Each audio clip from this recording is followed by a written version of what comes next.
Okay.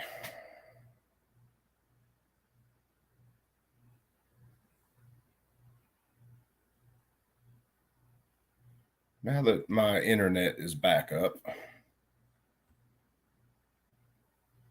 what happened earlier is my damn internet died. So now I got to figure out about where I was at.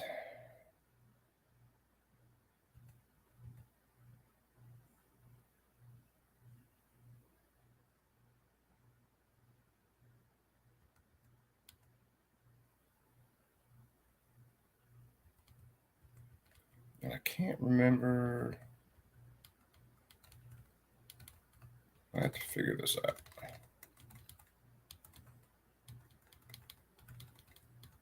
I think it was, I can't remember whether it was before this or after.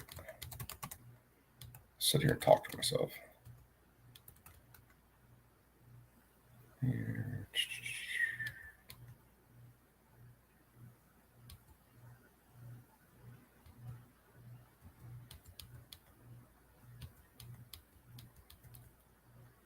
I don't remember exactly.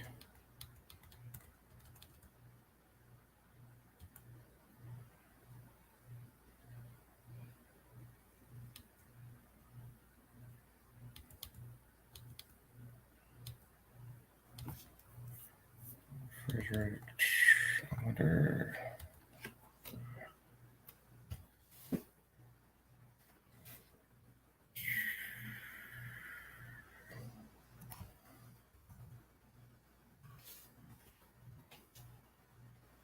Let me see.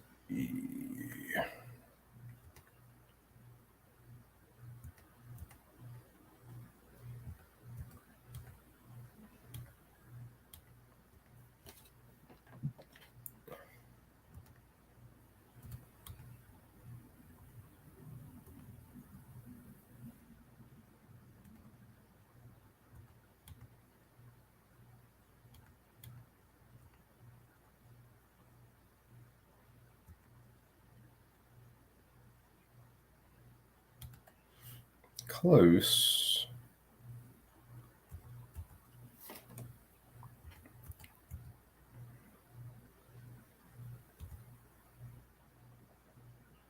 Shoots machine gun. Let's see. Yeah, guys, I'm just trying to figure out where I was at. My internet shut down earlier when I was trying to scam the system and keep live streaming while I had to go pick my daughter up. Now I'm catching up. I know we went through this.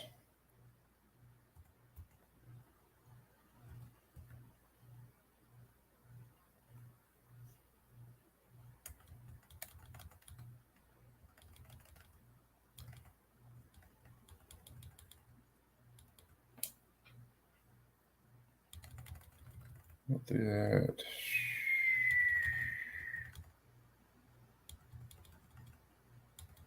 This is where they were doing their bullshit argument trying to compare guns with cars.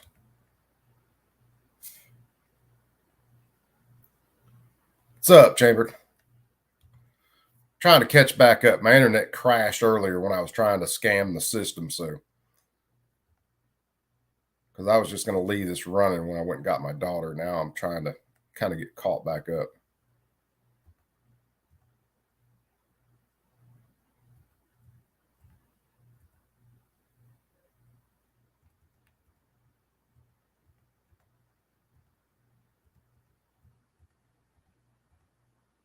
That way I can keep on torturing people. What's up, Kurt?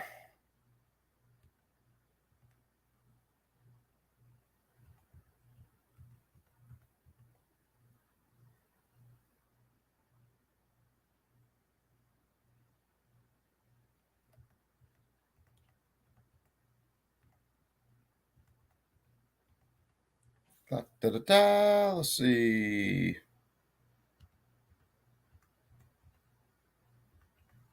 That's where they got into the amount of the tax.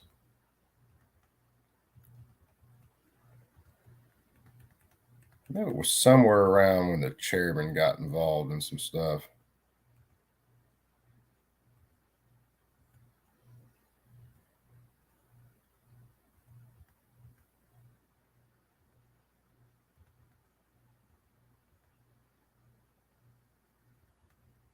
Yeah, we went through the whole argument. Don't burn down the barn.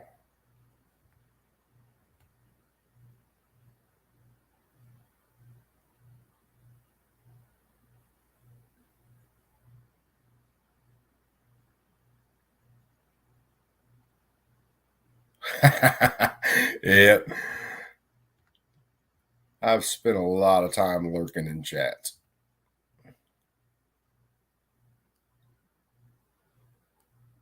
Hell, we'll crank it through here and see.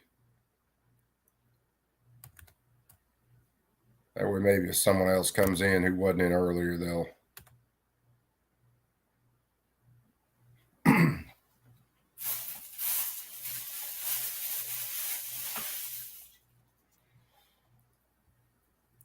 So if anybody wasn't in here earlier and didn't hear some of these arguments, the chairman and the committee and the rest of the people on the committee were basically saying that, hey, no one carries a gun for self-defense. And the chairman of the National Rifle Association, I'll give him props when it's due. He actually starts to make a good argument here and tells them that, hey, I have plenty of articles that prove people use firearms for self-defense.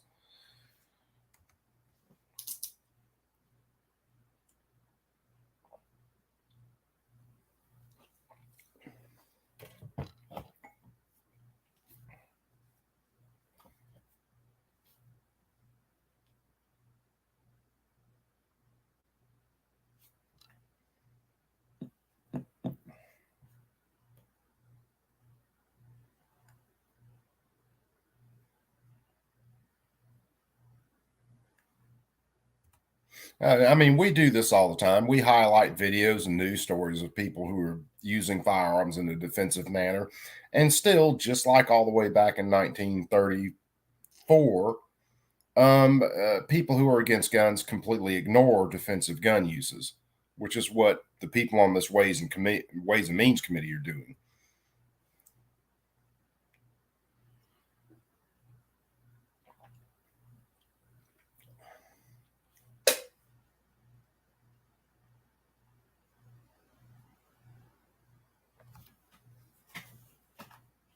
Well, that bust me on a live stream, I think.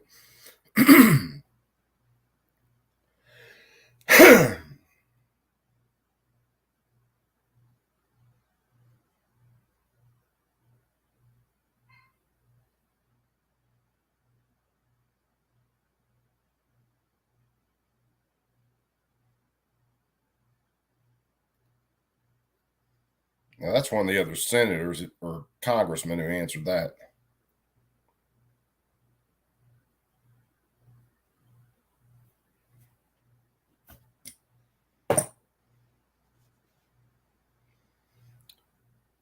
And see, again, this is one of my arguments here that where I say that the National Rifle Association has thrown us underneath the fucking bus a few times. Well, Mr. Frederick, when he makes good arguments, I'll give him props. When he makes bad arguments, well, I'm going to tell you. And here's one of his bad arguments because he's basically saying, I've never been one to just carry a pistol.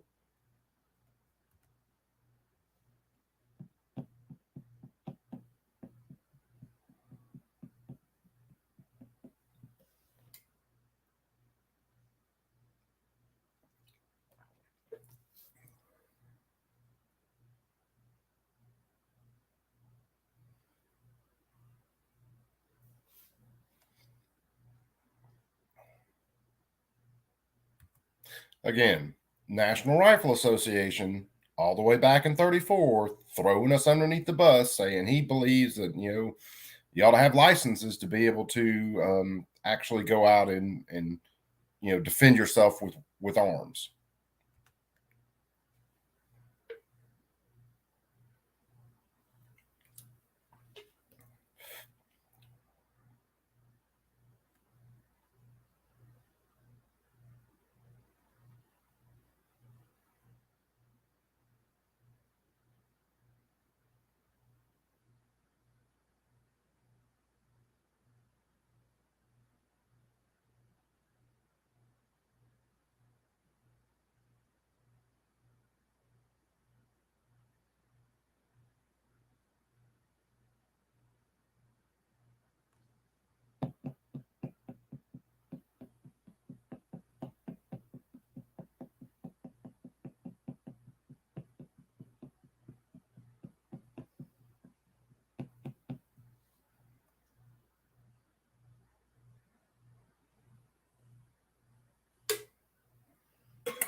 See, part of what's pissing these people off, the ways people on the Ways and Means Committee is that someone dared show up in opposition to their bill, although it's not necessarily an exact opposition since the dude from the NRA is going along with some of this shit, as far as like registration and licensing.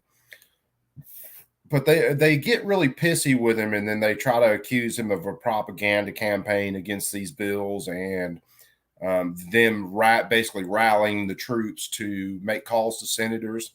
That stuff happens now, whether it's FPC, Gun Owners of America, and our so-called elected leaders, our rulers, get awfully pissy when people call in and send telegrams. In this case, that is against their ruling.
Well, hallelujah.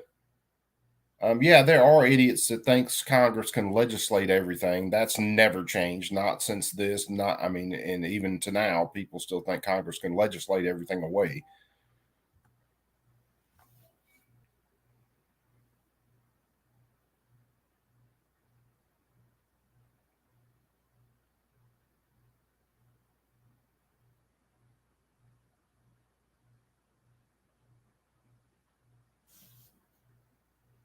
What's up, Ting? How's it going, sister?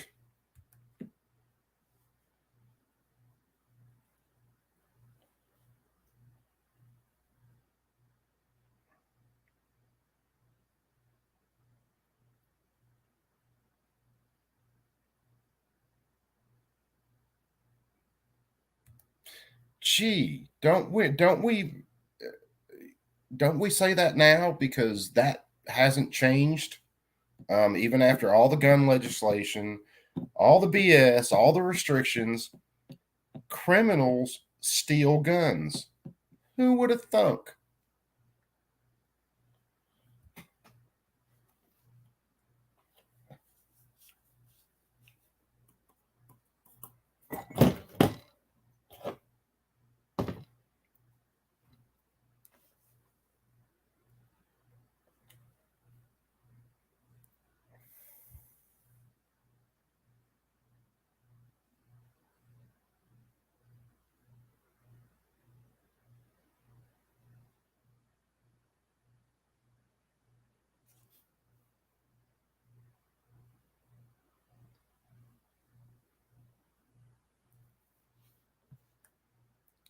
There's no way to put them all out of business. What you do, and it hasn't changed since then, what you do is when you catch them when they are committing a crime, you put them in prison for a very long time to where they are no longer a danger to the rest of society. What's up, Tactical Fud?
Yeah, I think I know a lot more than the Department of Justice, because the Department of Justice is making laws that put people into prison that are not a danger to society while still letting people walk around that are a danger to society. Yes, the Department of Justice is full of shit.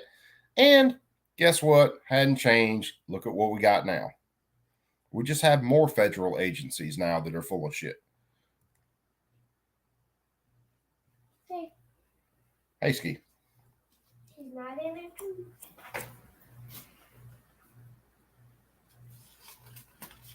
Prestige.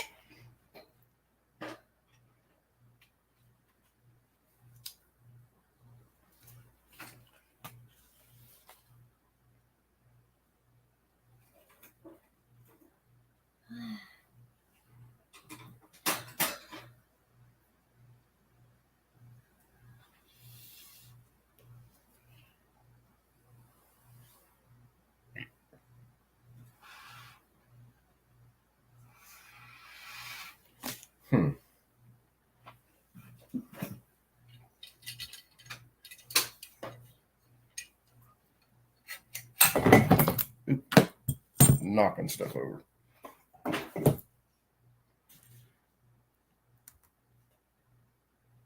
Did I ever do?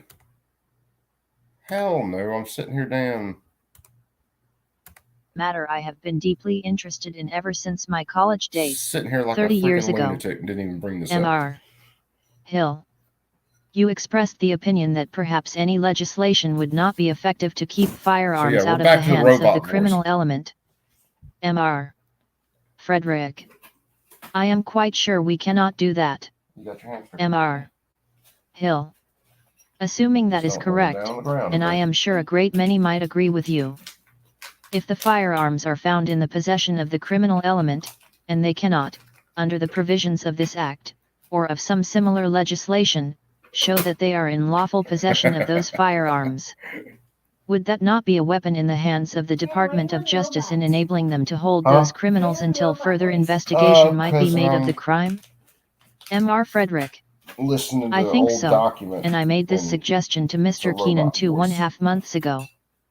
That whenever a weapon, a firearm of any kind, and I would not limit it to pistols, I would say rifles or shotguns, is found in the hands of any person who has been convicted of a crime of violence. Because there are many crimes which have nothing to do with the... Yeah, see, the funny thing is before this, or before they make some changes in this bill, if it was a shotgun or a rifle with an 18-inch or longer barrel, they didn't even consider that a firearm. So it wasn't restricted at all. What's up, Kitty? Because there are many crimes with... Oh, yeah. The small coop, she's running around. Because there are many crimes which have nothing to do with the use of firearms, and that is why I make the distinction. And I think he suggested that we add to that any person who is a fugitive from justice, that mere possession of such a weapon should be prima facie evidence of its transportation in interstate commerce, and that transportation in interstate commerce of weapons by those people be made a crime. Mr. Hill. What do you do with a man who has never been convicted of a crime although he may be a criminal? Mr. Frederick. I do not know of any way in which you can catch all the dirt in the stream, no matter what kind. Yeah, now listen to what this dude's asking. What do we do with someone who may be a criminal but has never been convicted of a crime? Well, there's nothing you can do with him. You can't take someone's life, liberty, or property as the state until they have done something, an offense that is worthy of that. These people want to do pre-crime. And look at what we got now with the red flag laws and stuff like that. I'm telling you, these Democrats' arguments have never changed. I do not know of any way in which you can catch all the dirt in the stream, no matter what kind of a skimmer you may use. Mr. Hill. It is conceivable that some of the most desperate gangsters may never have been convicted because we have been unable to get the evidence. Mr.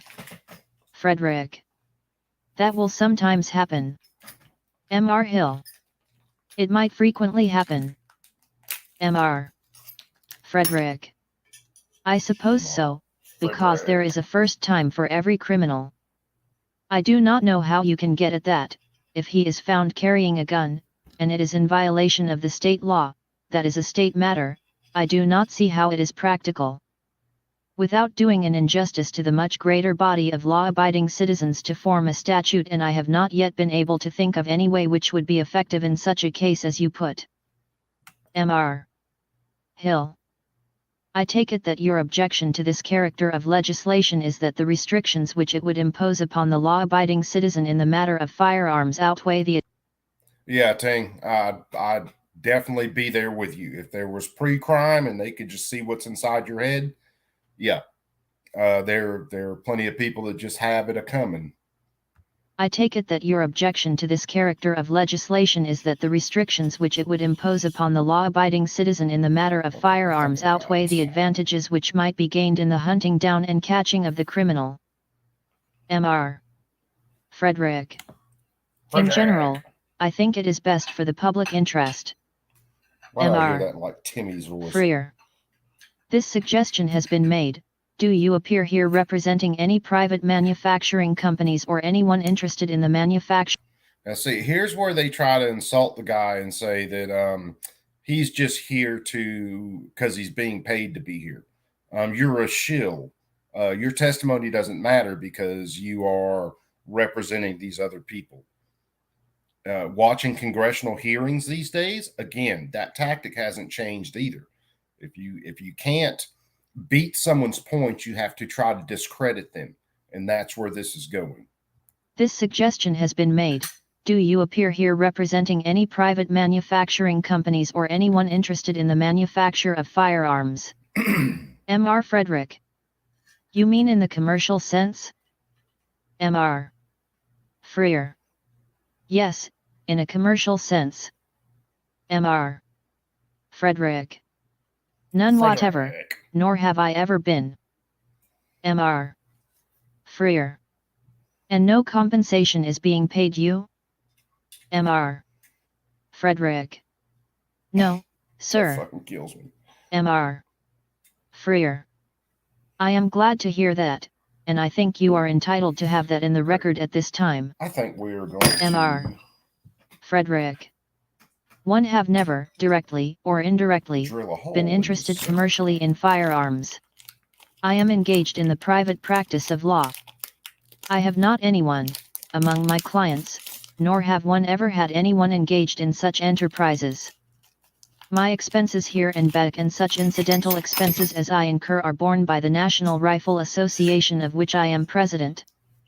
Prior to 2 years ago, when they paid some expenses that I incurred in this connection, I bore all of my expenses out of my personal pocket, and no one has ever paid me anything for my services. Bear with I am me. I'll try to entirely mute something voluntary, or and this and other service has been a service pro bono publico.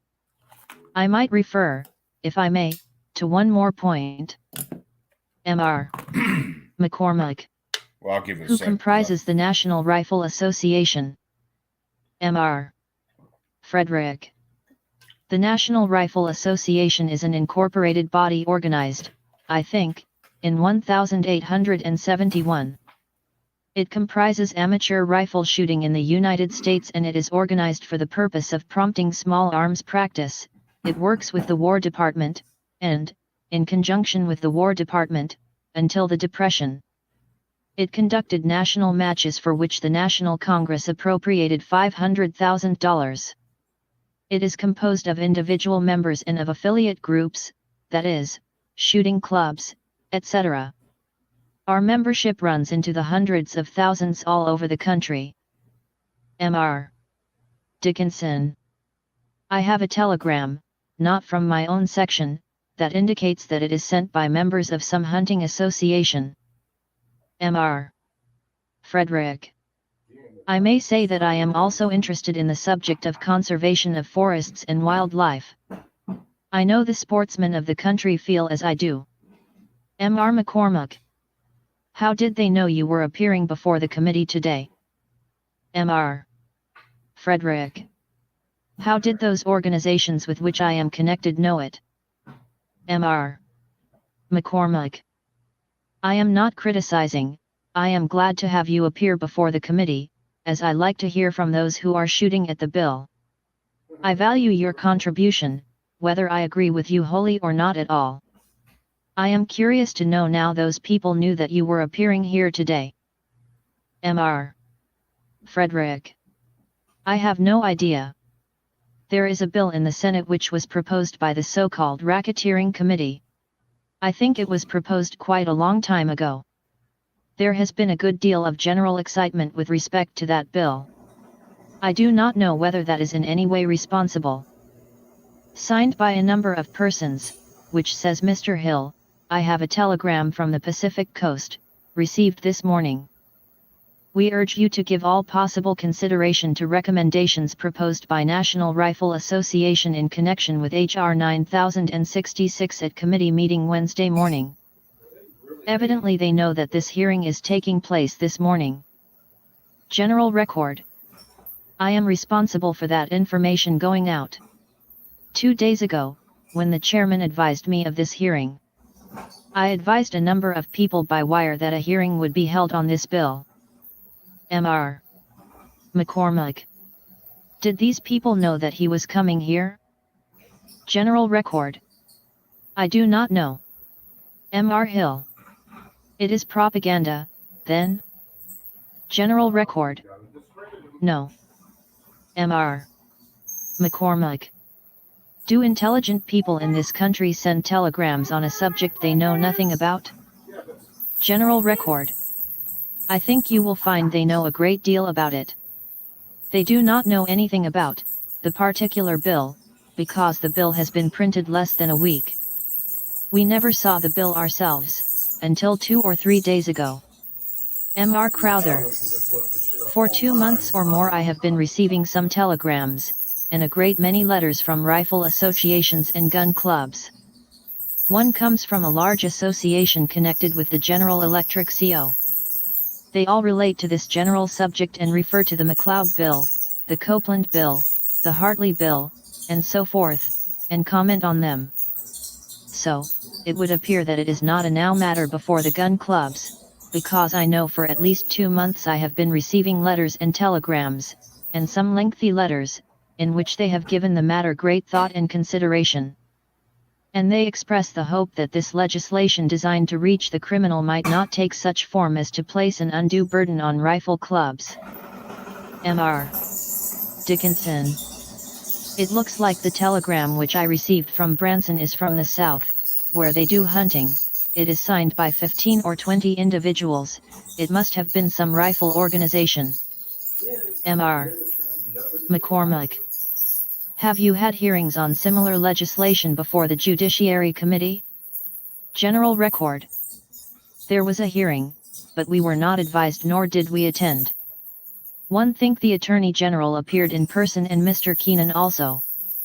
Answering the gentleman's question, there was a Copeland bill which was introduced possibly 2 months ago. Mr. Crowther. And a McLeod bill and a Hartley bill. The chairman. That does not account for this stream of telegrams in the last day or two. General Record. The only person who could possibly be responsible would be myself, and after you told me you were giving us a hearing today, Mr. McCormick, interposing. You have contacted such as you could and wired the members of the association? General Record. In each state, or practically every state, we have a state rifle association, and we advised a number of those people that the hearing would be held today. Nothing was said about Mr. Frederick or any particular individual being present. Mr. McCormick. Did you ask them to wire in here? General Record. I do not recall the exact language of the telegram. I would say yes, probably we did, or intimated that a wire to Mr. Lewis. I wrote Mr. Lewis myself, because he is from the 6th District and I particularly requested him to be present. Mr. McCormick. Did you wire the people telling them what the recommendations were going to be to the committee? General Record. No, except that the legislation is bad. Mr. McCormick. and they blindly followed it. General Record. I would not say blindly. M.R. McCormack. They certainly had no information as to what the recommendations were to be. General Record. They could not possibly have the information. M.R. McCormack. They did not know when they sent the wires and what the association was going to recommend. General Record. Except that we were going to recommend legislation. M.R. McCormack. Nobody interrupted you. I am going to conclude, not as a result of my friend's statement, but because I have finished. Let me see, let me pause that for a sec. I'm going to throw myself up here. So that is the first hole that you drill in this jig. You set up this guide on it, drill your first hole, and that sets everything up for the router. So I'm going to try to be routing a little bit.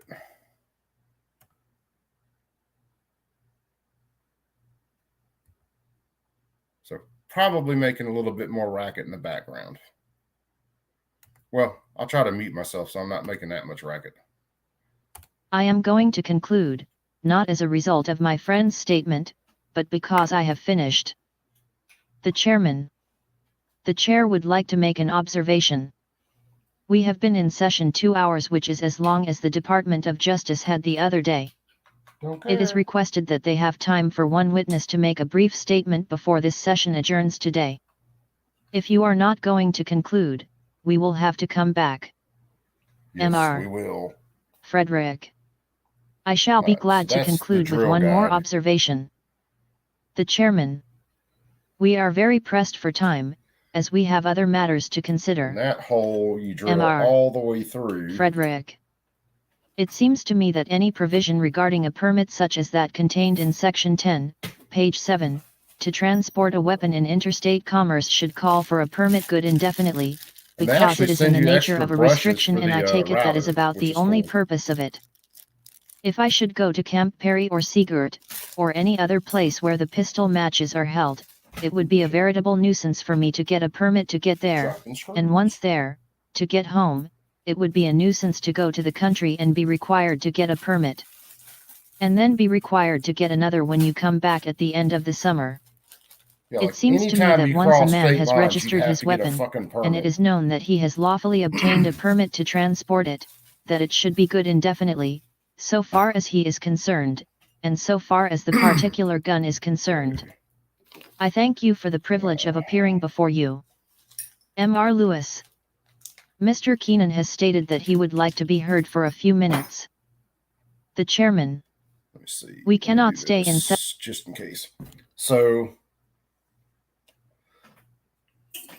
looking through some instruments. Where'd my book go? What did I do with my book? Book. Here it is.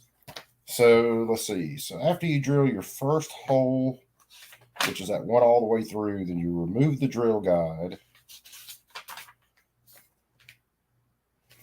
And you set the depth on your router.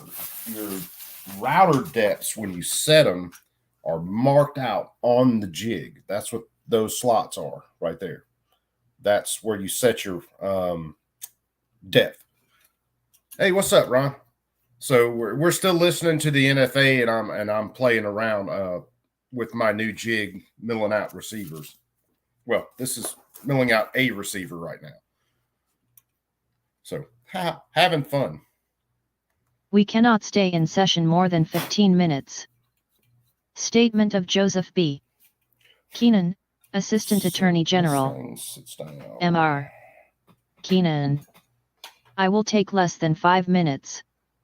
So that there will be no misunderstanding and that the record will be clear, the Department of Justice was not aware of any agreement, implied or otherwise, to hear further from Mr. Frederick or General Record. Inasmuch as approximately 4 hours were devoted to hearing the analysis of the Uniform Bill, which was advocated by them, and their views as to what would or would not constitute unreasonable and unduly burdensome restrictions upon the obtaining of firearms. The view of the department, briefly, was this, that the department represented all of the people of the country.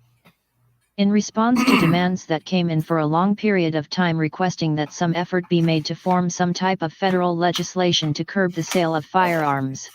At the beginning it was recognized So that no criminal... Let me show this. I'm going to push my screen out here so I can make sure I'm showing it.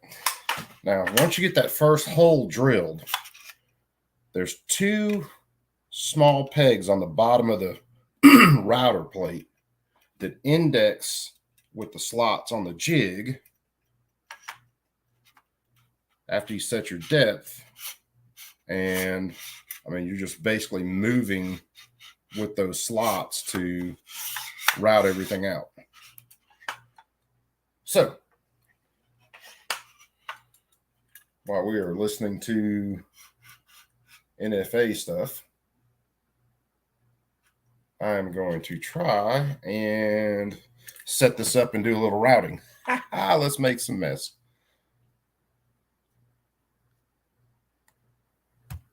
I wish I could just sit here and do it on camera, but... In response to demands that came in for a long period of time requesting that some effort be made to form some type of federal legislation to curb the sale of firearms. At the beginning it was recognized that no criminal would go to the expense of taking the steps necessary to comply with the regulations. We cannot overemphasize our views that we hope to get some good from this bill in its present form or some modified form. As Mr. Frederick stated to me in my office, and as it appears in the record, he spent 15 years of his life in the study of firearms legislation, and he said in the record that none of this legislation had ever reached or touched the criminal, and we approached it from that standpoint. We are fully alive to the grave possibility that we will not keep the criminal from getting firearms, but we do hope to make it a simple matter, when we do apprehend the criminals with firearms, that they will not be able to put up vague alibis and the usual ruses. But that it will be a simple method to put them behind the bars when they violate these regulations. One word more. We discussed pretty generally the basic principles behind this legislation more than 2.5 months ago with General Record and Mr. Frederick. On the 20th day of February there were introduced two bills in the Senate, by Senator Ashurst, Senate NOS. 2844 and 2840, and I think General Record will admit that he had knowledge of the introduction of these bills shortly after they were introduced. General Record. Of those two, Mr. Keenan. And both of those bills are combined in this one bill, and there are no changes, excepting combining them in one bill, at the request of Senator Ashurst. So, if there is any suggestion that the Department of Justice has been unfair, and that these matters have not been known to those representing the right.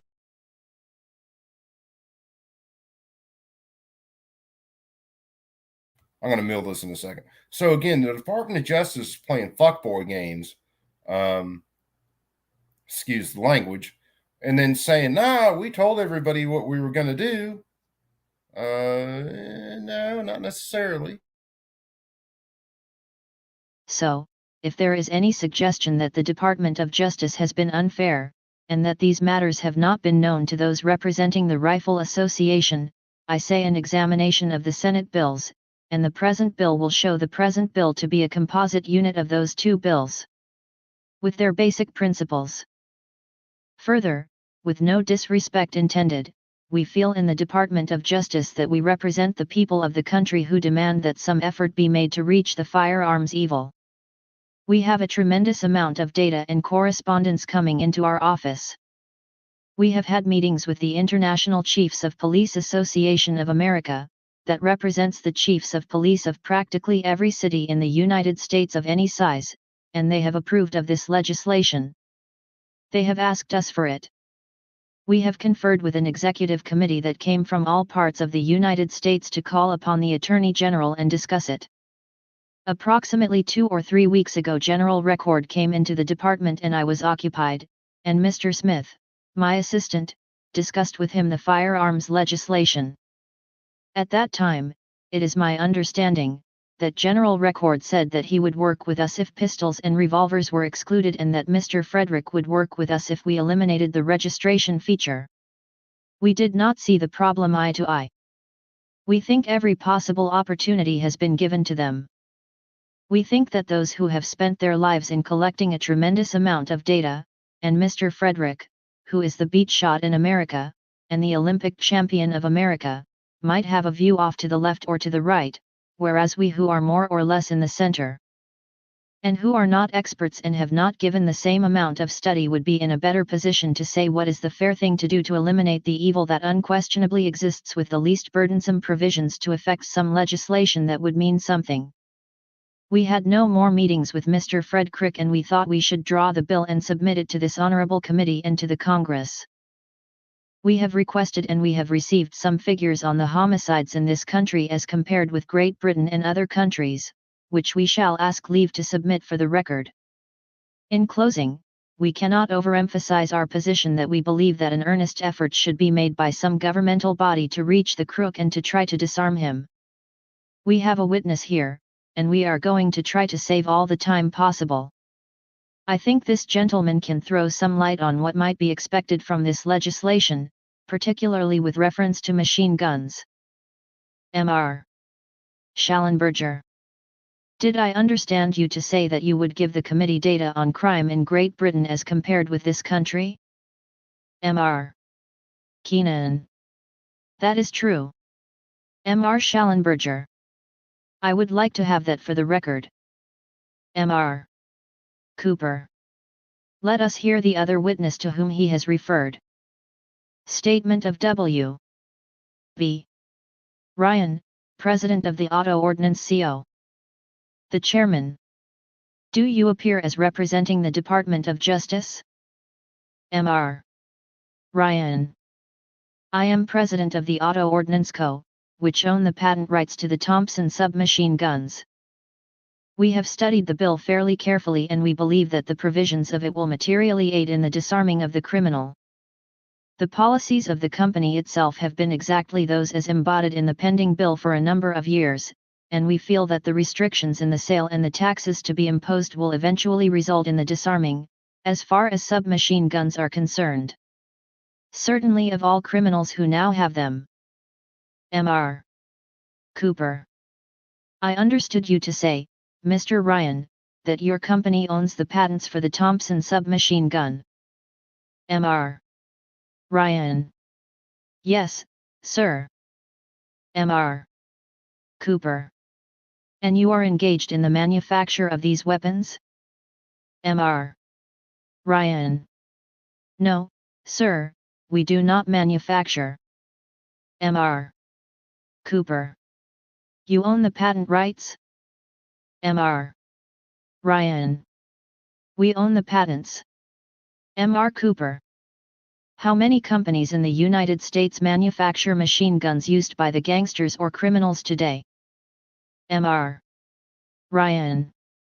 As far as I know, there is only one company which actually manufactures the small type machine guns, the Colts Firearms Co., who manufacture for us, and they also manufacture a small gun called the Monitor, a gun of their own. Mr. Cooper. It is the small type machine gun referred to by you that the criminal element or so-called gangster uses. Mr. Ryan. Yes. Mr. Cooper. And the Colt CO. manufactures that type of weapon and you own the patent rights on it? Mr. Ryan. That is right, sir. Mr. Cooper. Do you believe that this bill will aid in keeping machine guns out of the hands of gangsters and the criminal element? Mr. Ryan. I do, yes, sir. Mr. Cooper. Is there any possibility of such guns as these being imported into this country? Mr. Ryan. There are two types of guns made in Europe which are being imported, I am told, in some quantities into South America, and I have heard that they are being brought in here. That I cannot substantiate. Mr. Cooper. Is it your opinion that this type of legislation would prevent that? Mr. Ryan. It is, yes. Sir. Mr. Cooper.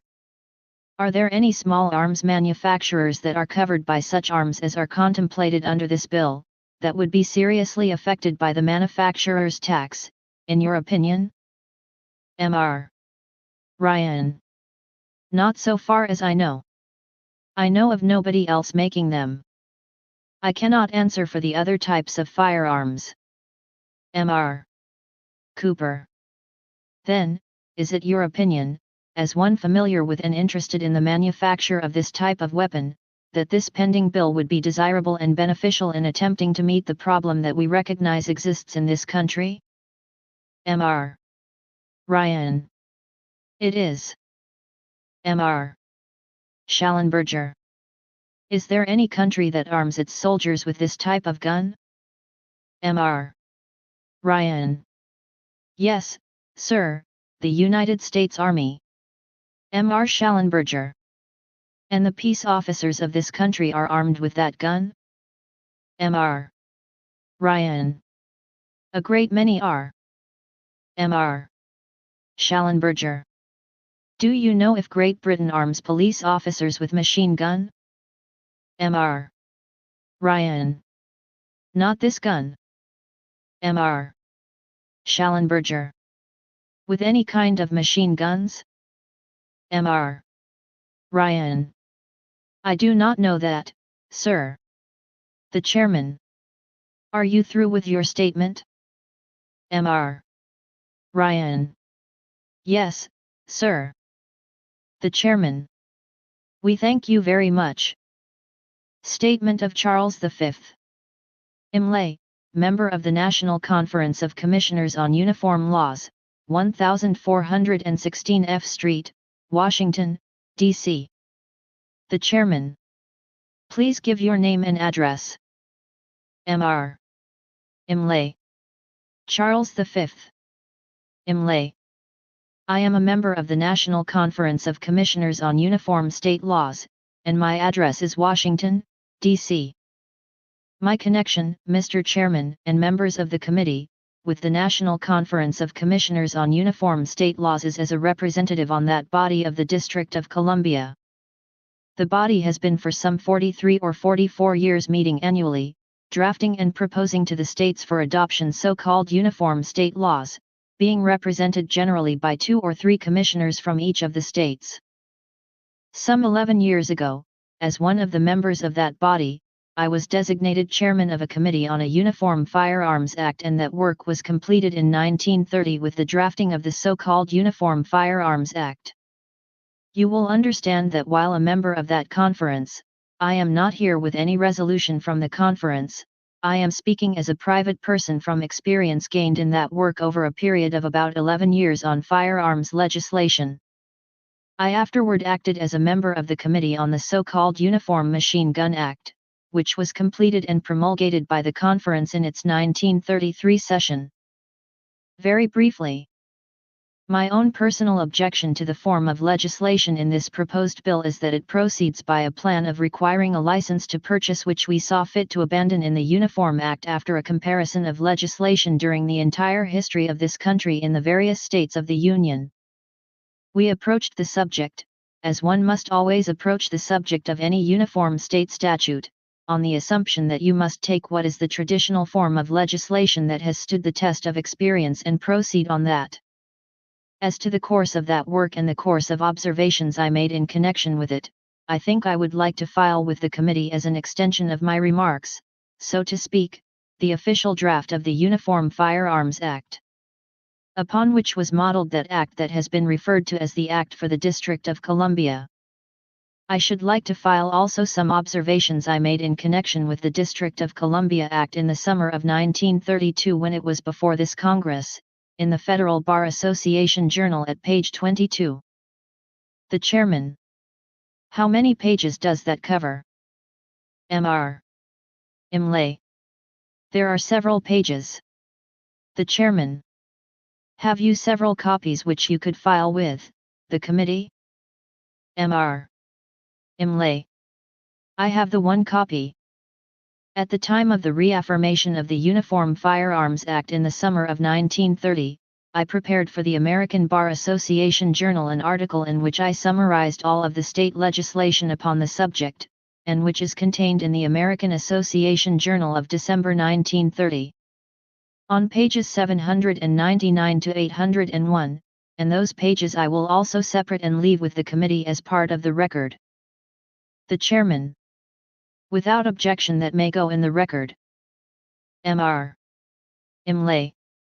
If the time comes, Mr. Chairman, when more opportunity is afforded to discuss these matters, then I should like at that time an opportunity to discuss them from the standpoint, as I see it, of this act following the history of firearms legislation in this country and being unworkable on that account. The documents referred to are as follows. Uniform Firearms Act drafted by the National Conference of Commissioners on Uniform State Laws, and by it approved and recommended for enactment in all the states at its 40th Annual Conference at Chicago, Ill., August 11 to 16, 1930. With explanatory statement. Approved by the American Bar Association at its meeting at Chicago, Ill., August 20 to 23, 1030. The committee which acted for the National Conference of Commissioners on Uniform State Laws in preparing the Uniform Firearms Act was as follows: Joseph P. O'Connell, Boston, Massachusetts. Chairman, James P. Ilshey, Coeur d'Alene, Idaho. Chairman, Uniform Torts and Criminal Law Acts Section, Jesse A. Miller, Des Moines, Iowa. President, ex officio, Charles V. Imlay, Washington, D.C., Charles E. Lane, Cheyenne. Wyoming, George B. Martin. Catlettsburg, Kentucky, A. L. Scott, Pioche, Nevada, and Julian O. Seth, Santa Fe, and Mex. Copies of all uniform acts and other printed matter issued by the conference may be obtained from John H. Voorhees, Secretary, 1140 North Dearborn Street, Chicago, Illinois. An act regulating the sale, transfer, and possession of certain firearms, prescribing penalties and rules of evidence, and to make uniform the law with reference thereto. Section 1. Definitions. Pistol, as used in this act, means any firearm with barrel less than 12 inches in length. Crime of violence, as used in this act, means any of the following crimes or an attempt to commit any of the same, namely, murder, manslaughter, rape, mayhem, assault to do great bodily harm, robbery, burglary, housebreaking, breaking and entering, kidnapping, and larceny. Crimes here enumerated to be modified to suit local definitions. Person, as used in this act, includes firm, partnership, association, or corporation. SEC. 2. Committing crime when armed. If any person shall commit or attempt to commit a crime of violence when armed with a pistol, he may, in addition to the punishment provided for the crime, be punished also as provided by this act. SEC. 3. Being armed. Prima facie evidence of intent in the trial of a person for committing or attempting to commit a crime of violence. The fact that he was armed with a pistol and had no license to carry the same shall be prima facie evidence of his intention to commit said crime of violence. SEC. 4. Certain persona forbidden to possess arms. No person who has been convicted in this state or elsewhere of a crime of violence shall own a pistol or have one in his possession or under his control. SEC. 6. Carrying pistol. No person shall carry a pistol in any vehicle or concealed on or about his person, except in his place of abode or fixed place of business, without a license therefor as hereinafter provided. SEC. 6. Exception. The provisions of the preceding section shall not apply to marshals, sheriffs, prison or jail wardens or their deputies, policemen, or other law enforcement officers, or to members of the Army, Navy, or Marine Corps of the United States or of the National Guard or organized reserves when on duty, or to the regularly enrolled members of any organization duly authorized to purchase or receive such weapons from the United States or from this state, provided such members are at or are going to or from their places of assembly or target practice, or to officers or employees of the United States duly authorized to carry a concealed pistol, or to any person engaged in the business of manufacturing, repairing, or dealing in firearms, or the agent or representative of any such person having in his possession, using, or carrying a pistol in the usual or ordinary course of such business, or to any person while carrying a pistol unloaded and in a secure wrapper from the place of purchase to his home or place of business, or to a place of repair, or back to his home or place of business, or in moving from one place of abode or business to another. SEC 7. Issue of licenses to carry. The judge of a court of record, the chief of police of a municipality, the sheriff of a county, may upon the application of any person issue a license to such person to carry a pistol in a vehicle or concealed on or about his person within this state for not more than 1 year from date of issue, if it appears that the applicant has good reason to fear an injury to his person or property, or has any other proper reason for carrying a pistol, and that he is a suitable person to be so licensed. The license shall be in triplicate, in form to be prescribed by the Secretary of State, and shall bear the name, address, description, and signature of the licensee and the reason given for desiring a license. The original thereof shall be delivered to the licensee. The duplicate shall within 7 days be sent by registered mail to the Secretary of State, and the triplicate shall be preserved for 6 years, by the authority issuing said license. The fee for issuing such license shall be $______________________________________ which fee shall be paid into the Treasury. SEC 8. Delivery to minors and others forbidden. No person shall deliver a pistol to any person under the age of 18 or to one, who he has reasonable cause to believe has been convicted of a crime of violence, or is a drug addict, an habitual drunkard, or of unsound mind. SEC 9. Sales regulated. No seller shall deliver a pistol to the purchaser thereof until 48 hours shall have elapsed from the time of the application for the purchase thereof, and, when delivered, said pistol shall be securely wrapped and shall be unloaded. At the time of applying for the purchase of a pistol, the purchaser shall sign in triplicate and deliver to the seller a statement containing his full name, address, occupation, color, place of birth, the date and hour of application, the caliber, make, model, and manufacturer's number of the pistol to be purchased, and a statement that he has never been convicted in this state or elsewhere of a crime of violence. The seller shall within 6 hours after such application sign and attach his address and forward by registered mail 1 copy of such statement to the chief of police of the municipality or the sheriff of the county of which the seller is a resident. The duplicate duly signed by the seller shall within 7 days be sent by him with his address to the Secretary of State. The triplicate he shall retain for 6 years. This section shall not apply to states at wholesale. SEC 10.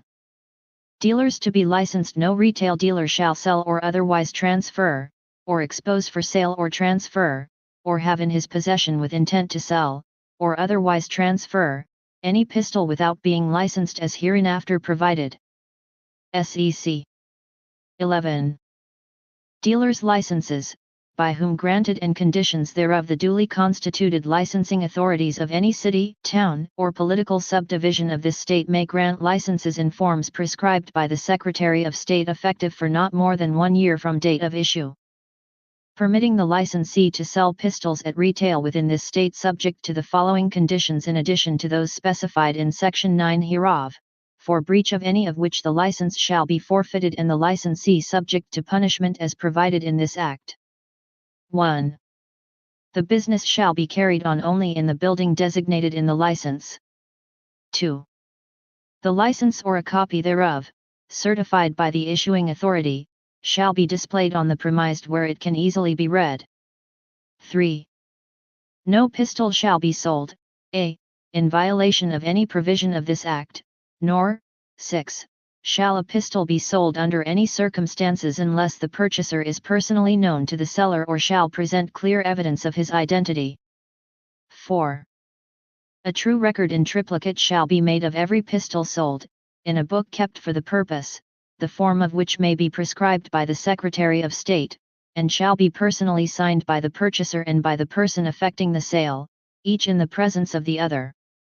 And shall contain the date of sale, the caliber, make, model and manufacturer's number of the weapon, the name, address, occupation, color, and place of birth of the purchaser. And a statement signed by the purchaser that he has never been convicted in this state or elsewhere of a crime of violence. 1 copy shall within 6 hours be sent by registered mail to the chief of police of the municipality or the sheriff of the county of which the dealer is a resident. The duplicate the dealer shall within 7 days send to the Secretary of State. The triplicate the dealer shall retain for 6 years. 6. No pistol or imitation thereof or placard advertising the sale thereof shall be displayed in any part of any premises where it can readily be seen from the outside. The fee for issuing said license shall be $________, which fee shall be paid into the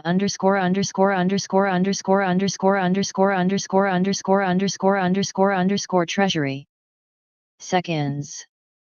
12. Certain transfers forbidden. No person shall make any loan secured by a mortgage, deposit, or pledge of a pistol, nor shall any person lend or give a pistol to another or otherwise deliver a pistol contrary to the provisions of this Act. SEC. 13. False information forbidden. No person shall, in purchasing or otherwise securing delivery of a pistol or in applying for a license to carry the same, give false information or offer false evidence of his identity. SEC. 14. Alteration of identifying marks prohibited. No person shall change, alter, remove, or obliterate the name of the maker, model, manufacturer's number, or other mark of identification on any pistol. Possession of any pistol upon which any such mark shall have been changed, altered, removed, or obliterated, shall be prima facie evidence that the possessor has changed, altered, removed, or obliterated the same. SEC. 16. Existing licenses revoked. All licenses heretofore issued within this state permitting the carrying of pistols concealed upon the person shall expire at midnight of the __________________ day of _____________ 19 ______________ SEC. 10. Exceptions. This Act shall not apply to antique pistols unsuitable for use as firearms and possessed as curiosities or ornaments. SEC. 17. Penalties. Any violation of any provision of this Act constitutes an offense punishable by a fine of not more than $_____________, or imprisonment for not more than or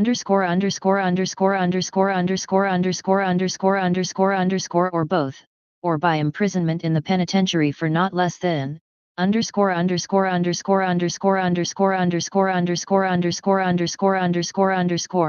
nor more than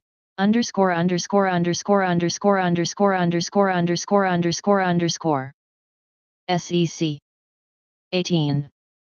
Constitutionality. If any part of this Act is for any reason declared void, such invalidity shall not affect the validity of the remaining portions of this Act.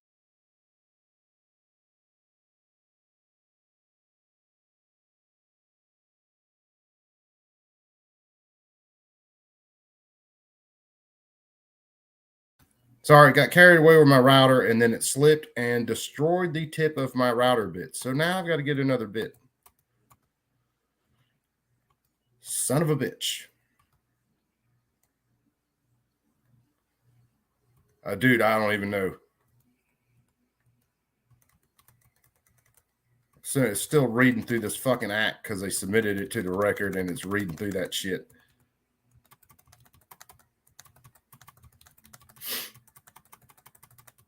And it's just, it's all crazy crap. It's all a lot of stuff that's actually in law now.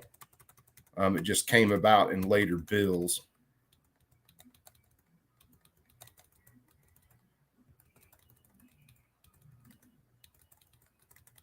I forget how long this part of this document is. This jackass submitted. But yeah, freaking slipped and destroyed my router bit. Daddy. Yeah, baby. Can we put this necklace on? Give me a sec, babe. Where in the hell?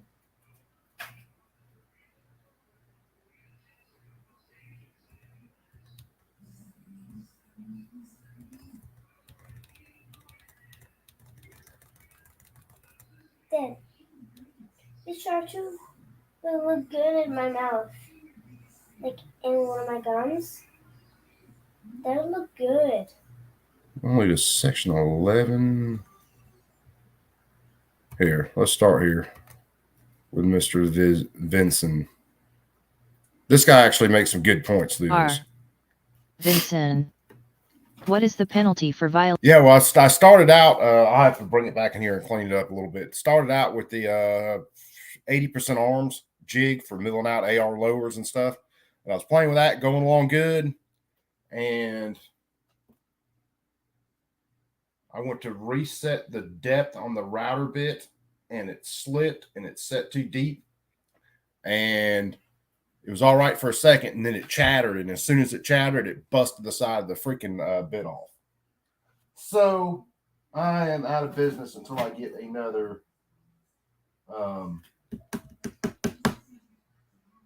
end mill, which I think I might have some at the shop that I could chuck up in that damn thing and might work. So if not, I'll have to order another one. Fuck it. What is the penalty for violating Section almost 6? Time for me to shut this down and try to head into town anyway. Keenan. There is no penalty at all. Mr. Knudsen. And then I'll be trying to listen to you guys In order tonight. to expedite matters, will you tell us just what sort of arms this legislation is aimed at, and what arms are exempt from the provisions of this act, or will you come to that later? Mr. Keenan. I will do that now. This act affects all firearms with the exception of .22 caliber rimfire pistols and rifles and shotguns having a barrel longer than 16 inches. Mr. Knudsen. 16 or 18 inches. Mr. Keenan. 18 inches. Mr. Knudsen. It exempts those? Mr. Keenan. Yes. It exempts those. Get out of the way. The chairman. If a dealer only dealt in the firearms not included in this act, would he be subject to this tax? If he only dealt in shotguns and rifles having a barrel more than 18 inches in length and .22 caliber rimfire revolvers, would he be subject to this tax? Mr. Keenan. Are you talking about a manufacturer or dealer or both? The chairman. Yeah, both. I think it's going to be a good night for gator hunting. The term manufacturer means any person who is engaged within the continental United States in the manufacture of firearms or who otherwise produces therein any firearm for sale or disposition, but firearm, as defined, exempts the classes I have mentioned before. I think the answer would be no. Hey, I'll probably, when I'm gator hunting tonight, anytime I have time, be checking in on everybody's shows. Merchant who dealt. And who knows, if we get on a gator tonight and we're able to get on something 10 plus and are actually able to put it in on the boat, if anybody's show is on at that time, I'll be making an announcement. So if not, well, I just get to ride around on the boat all night and look at alligators. Oh, right. I gotta get the muck ready to ride in town. And then we got to head back here, get the boat ready and all that. So I'll tell you what, guys, I'm going to end this one here. I'm going to get my happy butt ready to go gator hunt tonight.